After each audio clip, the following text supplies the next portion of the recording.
KR Puram police station ವ್ಯಾಪ್ತಿಯಲ್ಲಿ ಕಳೆದ 22ನೇ ತಾರೀಕೆ ಒಂದು ಇನ್ಸಿಡೆಂಟ್ ನಡೆದಿದ್ದು. ಅದರಲ್ಲಿ ಟ್ರಿಪಲ್ ಮರ್ಡರ್ ಕೇಸ್ ಒಂದು ರಿಪೋರ್ಟ್ ಆಗಿತ್ತು.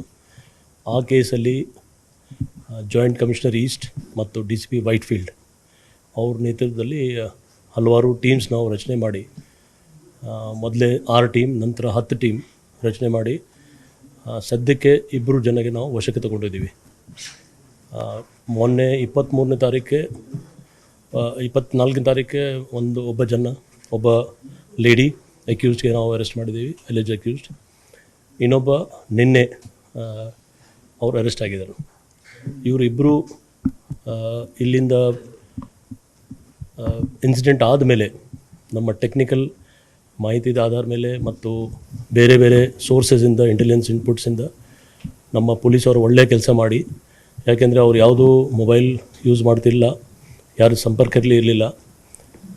ಫಸ್ಟ್ ಒಬ್ಬ ಆರೋಪಿ ಸಿಕ್ಕರು, ಮತ್ತು ಇನ್ನೊಬ್ಬ ಆರೋಪಿ ಸಿಕ್ಕಲಿಕ್ಕೆ ಭಾಳ ಕಷ್ಟ ಆಯಿತು. ಆದರೆ ವೈಟ್ಫೀಲ್ಡ್ ಡಿವಿಷನ್ದು ಎಲ್ಲ ಕ್ರೈಮ್ ಟೀಮ್ ಸುಮಾರು 10 ಟೀಮ್ಸ್ ಇತ್ತು. ಆ 10 ಟೀಮ್ ಅವ್ರ ಜೊತೆಗೆ ಪಾಂಡಿಚೇರಿ ಪೊಲೀಸ್ದು 3 ಟೀಮ್, ಕ್ರೈಮ್ ಟೀಮ್, ಅಲ್ಲಿ ಒಬ್ಬ ASP ಮತ್ತು ಅವ್ರ ಇನ್ಸ್ಪೆಕ್ಟರ್ಸ್ ಎಲ್ಲ ಸೇರಿ ನಮ್ಮ ಪೊಲೀಸ್ಗೆ ತುಂಬ ಸಹಾಯ ಮಾಡಿ ಹೆಲ್ಪ್ ಮಾಡಿದ್ದಾರೆ. ಸೊ ಅವ್ರಿಗೆ ಕೂಡ ನಾವು ಅರೆಸ್ಟ್ ಮಾಡಿದ್ದೀವಿ. ಮತ್ತು ನಾವು ಅವ್ರದ್ದು ಪಾಂಡಿಚೇರಿ ಪೊಲೀಸ್ದು ರೋಲ್ ನಮಗೆ ಹೆಲ್ಪ್ ಮಾಡಲಿಕ್ಕೆ ಅಪ್ರಿಷಿಯೇಟ್ ಮಾಡ್ತೀವಿ. ಅವ್ರಿಗೆ ಕೂಡ ನಾವು ಇಲ್ಲಿಂದ ಎಕ್ನಾಲಜ್ಮೆಂಟ್ ಆಗಿ ಅಪ್ರಿಸಿಯೇಷನ್ ಲೆಟರ್ ಕೂಡ ಕಳಿಸ್ತೀವಿ.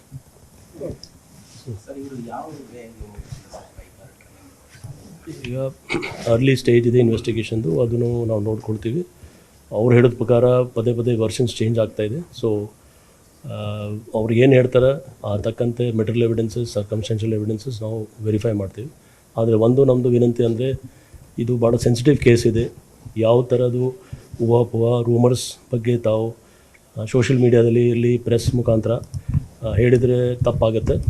ಏನು ಅದಕ್ಕೆ ನಮ್ಮ ಪೊಲೀಸ್ ಕಡೆಯಿಂದ ಪ್ರೆಸ್ ನೋಟ್ ಅಥವಾ ನಾವು ಏನು ಬ್ರೀಫ್ ಮಾಡ್ತೀವಿ ಅದು ಹಾಕಿದರೆ ಬೆಟರ್. ಯಾಕೆಂದರೆ ಇನ್ವೆಸ್ಟಿಗೇಷನ್ ನಾವು ಕರೆಕ್ಟ್ ಲೈನಲ್ಲಿ ಹೋಗ್ತಾಯಿದ್ದೀವಿ. ಬೇರೆ ರೀತಿಯಿಂದ ಸ್ಟೋರೀಸ್ ರನ್ ಮಾಡಿದ್ರೆ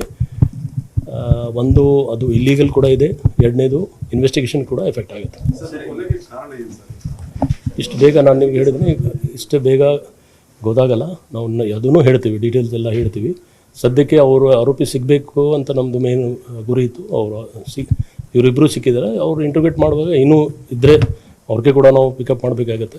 ಬಟ್ ಮೋರ್ ದೆನ್ ದ್ಯಾಟ್ ಇವರಿಬ್ಬರು ಕಾನ್ಫ್ರಂಟ್ ಮಾಡಿ ಅವ್ರು ಏನೇನು ಎವಿಡೆನ್ಸ್ ನಮಗೆ ಇಲ್ಲಿವರೆಗೆ ಸಿಕ್ಕಿದೆ ಅದ್ರ ಜೊತೆಗೆ ಕನ್ಫ್ರಂಟ್ ಮಾಡಿದರೆ ಗೊತ್ತಾಗುತ್ತೆ ಸ್ಟೋರಿ.